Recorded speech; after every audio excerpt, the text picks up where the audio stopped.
રાજ્યમાં સરકારે મગફળીના ટેકાના ભાવે ખરીદી ચાલુ કરી છે, જ્યારે ન્યૂઝ 18 ગુજરાતી દ્વારા જ્યારે ખરીદીને લઈને ટ્રેકિંગ કરવામાં આવી રહ્યું છે, ત્યાંથી સીએમ ભૂપેન્દ્ર પટેલે ખરીદીનો પ્રારંભ કરાવ્યો, એટલે કે હિંમતનગરના સેન્ટર પર ન્યૂઝ 18 ગુજરાતી રિયાલિટી ચેક કર્યું, જેમાં જાણવા મળ્યું કે અહીંયા દરરોજ 60 થી 70 ખેડૂતોને મેસેજ કરવામાં આવે છે। અહીંયા ખેડૂતોનો સમય પણ વેડફાતો નથી, તેમજ પેમેન્ટની પણ ઓનલાઈન વ્યવસ્થા અહીંયા કરવામાં આવી છે। ખેડૂતોએ જણાવ્યું કે અહીંયા કોઈ પણ પ્રકારની સમસ્યા સર્જાતી નથી। ખેડૂતો પાક વેચીને સમયસર ઘરે પણ પહોંચી જાય છે અને ભાવ પણ સારા તેઓને મળી રહ્યા છે।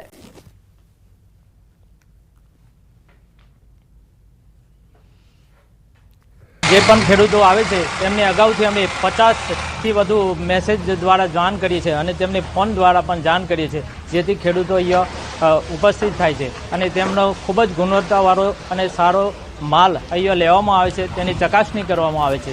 આ રીતે ખૂબ સારી રીતે કામ થઈ રહ્યું છે। સીસીઆઈમાં મગફળી જલ્દીથી ખાલી થઈ જાય છે અને ઓનલાઈન પેમેન્ટ થાય છે।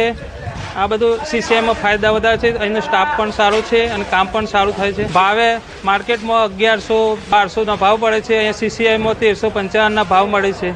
ન્યૂઝ 18 ગુજરાતી દ્વારા જે ટેકાના ભાવે ખરીદી થાય તેનું રિયાલિટી ચેક કરવામાં આવ્યું। અત્યારે હાલ તમે દ્રશ્યમાં જોઈ શકો છો કે જે પ્રમાણે હિંમતનગરમાં આ જે કોટન માર્કેટ યાર્ડ છે કે જ્યાં ટેકાના ભાવે મગફળીની ખરીદી કરવામાં આવી રહી છે। ખાસ કરીને દરરોજ 50 થી 70 જેટલા ખેડૂતોને મેસેજ મોકલવામાં આવતો હોય છે અને જે મેસેજ દ્વારા ખેડૂતો પોતાનો પાક લઈને અહીં આવતા હોય છે, પરંતુ અત્યારે હાલ તમે દૃશ્યોમાં જોઈ શકો તે પ્રમાણે કોઈપણ જગ્યાએ કોઈ ત્રુટિ જોવા મળતી નથી। ખાસ કરીને જે ગ્રેડિંગ સિસ્ટમ દ્વારા કમ્પ્લીટ જે ગ્રેડિંગ કરવામાં આવતું હોય છે, આ ઉપરાંત જે માપ છે તે માપ પણ કાઢવામાં આવતો હોય છે। આ ઉપરાંત જે ખેડૂતો જે પોતાનો પાક લઈને આવી રહ્યા છે તો પાક સારી રીતે અને જે યોગ્ય ગુણવત્તાવાળો હોય એ રીતે ચકાસણી કરીને ત્યારબાદ જ તેની ખરીદી કરવામાં આવતી હોય છે અને અહીંયા હજુ સુધી કોઈ પણ પ્રકારની ત્રુટિ જોવા મળી નથી। તમે દ્રશ્યોમાં જોઈ શકો છો કે જે 50 થી 70 જેટલા ખેડૂતોને મેસેજ કરવામાં આવતો છે અને લાઇનસર એક ગાડી મૂકવામાં આવતી હોય છે, જે ખેડૂતોને માત્ર અડધો કલાકમાં જ પોતાનું કામ નીકળી જતું હોય છે।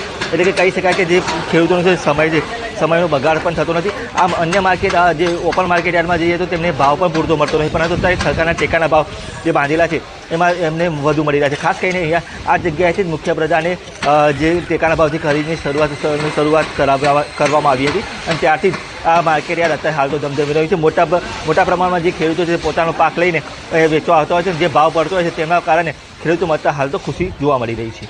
ઈશાન વર્મા, ન્યૂઝ 18 ગુજરાતી, સાબરકાંઠા। વડોદરાના મહેમૂદપુરા બાદ નવાપુરાના ખાટકીવાડમાં પણ દબાણ તોડવા પહોંચી કોર્પોરેશનની ટીમ। ચુસ્ત પોલીસ બંદોબસ્તની સાથે દબાણ તોડવાની શરૂઆત કરવામાં આવી। પાલિકાની ટીડીઓ વિભાગની ટીમને સાથે રાખીને રોડ માર્જિનના દબાણો તોડવામાં આવી રહ્યા છે। વોર્ડ 13ના ઓફિસર ભીમસિંહ વસાવાનું નિવેદન સામે આવ્યું છે। તેઓએ કહ્યું કે અમારી ટીમ સાથે બબાલ કરનાર શખ્સો સામે નિયમ અનુસારની અમે કાર્યવાહી કરીશું।